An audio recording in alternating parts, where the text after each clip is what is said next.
आज देश में कोई भी विपक्ष का नेता या कोई भी मीडिया किसी भी मुद्दे पर अगर आवाज उठानी चाहती है तो मां नहीं कहती, अपने आप आवाज कान में गूंजने लगती है, भाई चुप हो जा वरना ईडी या सीबीआई का रेड आ जाएगा। 14 से 22 तक पेट्रोल के दाम 100 के पार होने लगे हैं। गैस सिलेंडर 410 से 1000 रुपए पार कर चुका है। कुकिंग ऑयल 80 रुपए से 180 रुपए हो गया है। तो सरकार को यह जवाब देना होगा कि देशवासियों की कमर तोड़ने वाली इस महंगाई के लिए आप क्या कर, कि देश के युवाओं के हाथ में वो पत्थर और तलवार देना चाहते हैं। और सरकारी भाषा के अनुसार हमने अमृतकाल में प्रवेश किया है और इस अमृतकाल में प्रवेश करने का जितना आनंद होना चाहिए उतना ही होना चाहिए जिम्मेदारी का एहसास। हाँ, जिम्मेदारी अमृत महोत्सव से शताब्दी महोत्सव तक देश को ले जाने की जिम्मेदारी, देश को विश्व की महासत्ता बनाने की जिम्मेदारी। और यह जिम्मेदारी जितनी बुजुर्गों के अनुभव आधारित मार्गदर्शन पर निर्भर है उतनी ही निर्भर है युवाओं के जोश, संविधान के प्रति सच्ची श्रद्धा और निरंतर देश प्रेम पर। और इस जिम्मेदारी की राह पर चलते हुए हमें इतिहास का अध्ययन, वर्तमान का अवलोकन और भविष्य का चिंतन करना होगा। अगर देखा जाए तो क्या है देश का आलम?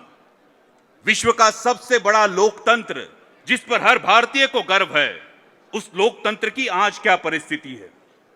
लोकतंत्र के 4 स्तंभ माने जाते हैं: शासन, प्रशासन, न्यायपालिका और मीडिया। लेकिन जब भी कोई देश निरंकुश सत्ता की ओर बढ़ता है तब न्यायपालिका और प्रशासन पर दबाव आना स्वाभाविक है और ऐसे हालात में जिम्मेदारी बढ़ जाती है शासन और मीडिया पर। लेकिन आज देश में देखा जाए तो शासन दिन ब दिन प्रतीकवादी बनता जा रहा है और मीडिया प्रतिक्रियावादी। फिर आप पूछेंगे ऐसे हालात में आवाज क्यों नहीं उठाई जाती इसके खिलाफ? मेरे ख्याल से फिल्म शोले का डायलॉग सभी को याद होगा।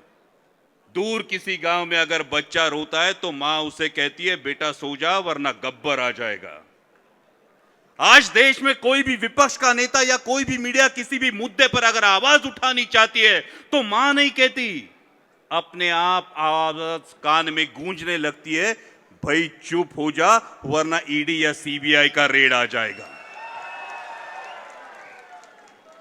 भाइयों, मजाक की बात छोड़िए, लेकिन वास्तविकता, आज देश की वास्तविकता यह है कि देश की बुनियादी समस्याओं से ध्यान हटाकर देश की जनता का ध्यान कुछ चंद प्रतीकों पर केंद्रित करने की लगातार कोशिश की जा रही है।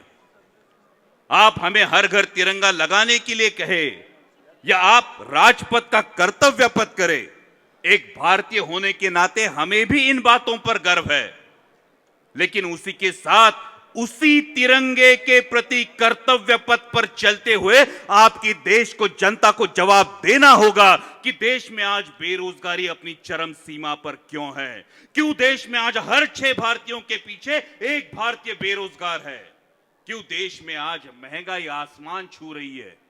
2014 में इस सरकार को बस हुई महंगाई की मार, अब की बार मोदी सरकार कह के चुन के दिया था, लेकिन 14 से 22 तक पेट्रोल के दाम 100 के पार होने लगे हैं। गैस सिलेंडर 410 से 1000 रुपए पार कर चुका है। कुकिंग ऑयल 80 रुपए से 180 रुपए हो गया है। तो सरकार को यह जवाब देना होगा कि देशवासियों की कमर तोड़ने वाली इस महंगाई के लिए आप क्या कर रहे हैं? आपने युवाओं से वादा किया था सालाना 2 करोड़ रोजगार आएंगे, किसानों से वादा किया था किसानों की आय दुगनी होगी। क्या हुआ इन वादों का? हमारे अतुल बेनकी जी बैठे हैं, आज महाराष्ट्र में प्याज किसान को 8 से 10 किलो रुपए के दाम में बेचना पड़ रहा है, जबकि उसकी लागत का खर्चा 18 से 20 रुपए किलो है। हम बार बार सरकार से गुहार लगा रहे हैं कि एक्सपोर्ट बैन हटाकर एक्सपोर्ट ड्यूटी कम की जाए, लेकिन सरकार के कानों तक देश के किसानों की आवाज नहीं पहुंच रही। और इन सब बुनियादी समस्याओं को छोड़कर एक अलग ही बात की चर्चा आजकल देश में हो रही है और वो है हिंदुत्व।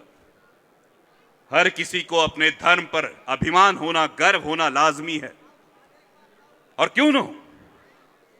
हां, मैं हिंदू हूं और मैं हिंदुत्व से परहेज क्यों करूं? लेकिन उसी के साथ हिंदुत्व क्या है, हिंदुत्व की परिभाषा क्या है, हिंदुत्व का मतलब क्या है, यह भी देशवासियों को बताना जरूरी है। क्योंकि सर्वधर्म सहिष्णुता की जीवन शैली हिंदुत्व है। संत ज्ञानेश्वर माउली का जो जे वांछील तो ते लाहो, यह तत्वज्ञान हिंदुत्व है। जगत गुरु तुकाराम महाराज का भले तेरी देव कासेची लंगोटी, नाठाळाच्या माथी हाणू काठी, यह सीख हिंदुत्व है। स्वामी विवेकानंद की शिकागो की सर्वधर्म परिषद में किया गया भाषण यह हिंदुत्व की परिभाषा बताता है। और छत्रपति शिवाजी महाराज का हिंदुत्व माता और मातृभूमि के लिए सर्वोच्च त्याग के लिए हमें प्रेरित करता है।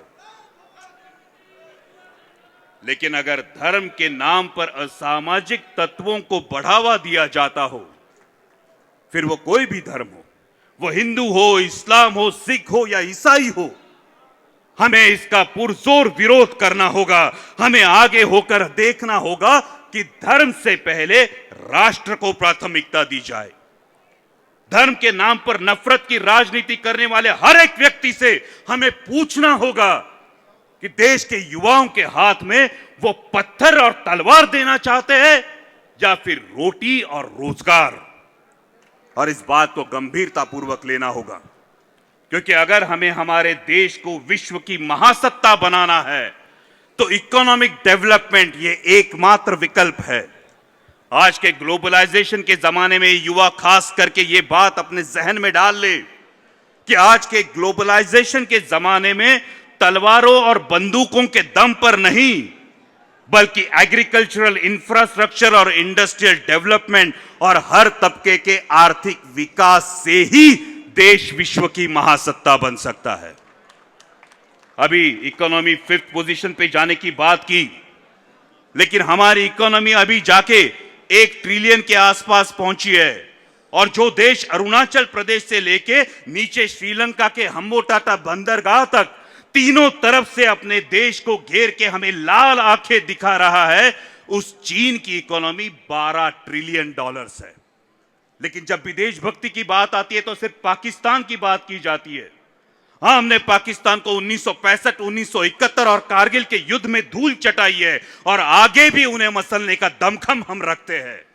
लेकिन भविष्य का असली खतरा चीन से है और इसलिए हमें नफरत की राह छोड़कर निरंतर विकास की राह पर चलना होगा, क्योंकि कोई भी अशांत या युद्धमान देश निरंतर विकास की प्रक्रिया नहीं चला सकता।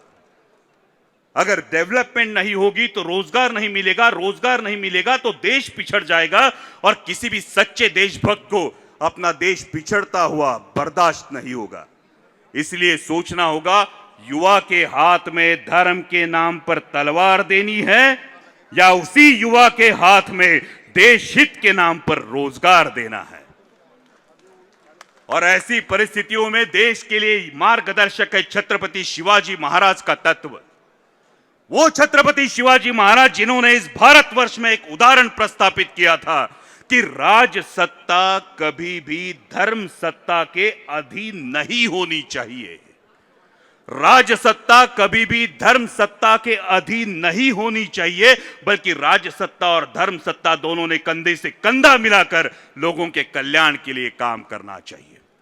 ऐसी परिस्थितियों में हमें मार्गदर्शक है महात्मा ज्योतिराव फुले, डॉक्टर बाबा साहब आंबेडकर और राजर्षि शाहू महाराज के विचार। महात्मा फुले जी ने सत्यशोधक समाज की स्थापना की, जाति व्यवस्था नष्ट करने का प्रयास किया। उन्होंने मां बहनों के लिए शिक्षा के द्वार खोले। राजर्षि शाहू महाराज ने समताधिष्ठित मूल्य इस देश को दिया और डॉक्टर बाबा साहब आंबेडकर ने आखिरी पंक्ति में खड़े आखिरी व्यक्ति को अपने अधिकारों के लिए जागरूक किया, देश को संविधान दिया। हमारी जनरेशन ने ना डॉक्टर बाबा साहब आंबेडकर को देखा है, हमारी जनरेशन ने महात्मा फुले को देखा है और ना ही राजर्षि शाहू महाराज को देखा है। लेकिन जब भी सूर्यास्त होता है तो एक जलने वाली मशाल इस उम्मीद को कायम रखती है कि हां, रोशनी से अंधेरे पर विजय प्राप्त की जा सकती है। हमने इन महापुरुषों को नहीं देखा लेकिन इनके विचारों पर जलने वाली, इनके आदर्शों पर चलने वाली एक मशाल को हिंदुस्तान की राजनीति ने 55 सालों से देखा है, और वो मशाल है आदरणीय शरद चंद्र जी पवार साहब की रोशनी में हमें आगे बढ़ना होगा। साथियों, डगर मुश्किल है मगर नामुमकिन नहीं। आज जिस बीजेपी की ताकत के बारे में सब बढ़ चढ़ कर बोलते हैं, यह बीजेपी का गठन 1980 में हुआ था। 1984 में उस पार्टी के मात्र केवल 2 सांसद थे, और 39 सालों बाद 2019 में उस पार्टी के 303 सांसद हुए। उनके नेताओं का अपने कंफर्ट जोन से बाहर निकलकर किया हुआ प्रयास या संगठन के हेतु मेहनत, इसका योगदान उसमें जरूर होगा, लेकिन बताने का उद्देश्य यह है 39 साल बाद वो ताकत बनने की सोच रहे। अभी तो एनसीपी को गठित हुए सिर्फ 22 साल हुए, अभी भी देश हमारी तरफ उम्मीद की नजरों से देख रहा है। सिर्फ जरूरत है हमारे कंफर्ट जोन से बाहर निकलने की। जरूरत है फुले शाहू अंबेडकर की विचारधारा को देश के कोने कोने तक पहुंचाने की, क्योंकि हमारी मुट्ठी में अनुभव का आसमान है, हमारे पंखों में जान है, बस उड़ान भरने की देर है। इसलिए देश के युवाओं से और राष्ट्रवादी कांग्रेस पार्टी के सभी कार्यकर्ताओं से इतना ही कहूंगा, उड़ान भरो तो ऐसी भरो कि आसमान भी देखता रहे। उड़ान भरो तो ऐसी भरो कि आसमान भी देखता रहे। गिरना भी है तो ऐसे गिरो कि कोशिश भी प्रशंसा करे। लड़ना है तो ऐसे लड़ो कि जीत भी अभिवादन करे, और जीना है तो ऐसे जियो कि राष्ट्र आप पर गौरव करे। और अंत में इतना ही कहूंगा, देशभक्ति पर किसी का स्टैंप नहीं होना चाहिए, देशभक्ति किसी की जागीर नहीं होनी चाहिए। हर वो शख्स जो इस मिट्टी को अपनी माता मानता है, जो दिलो जान से अपने देश पर प्यार करता है, जो अपनी आंखों में देश को बलशाली बनाने का सपना रखता है, वो हर शख्स देशभक्त है। और इसलिए मैं चाहूंगा कि मेरे साथ आप भी देश की जय जयकार करें। भारत माता की, भारत माता की, छत्रपति शिवाजी महाराज की, छत्रपति शिवाजी महाराज की। जय हिंद, जय महाराष्ट्र।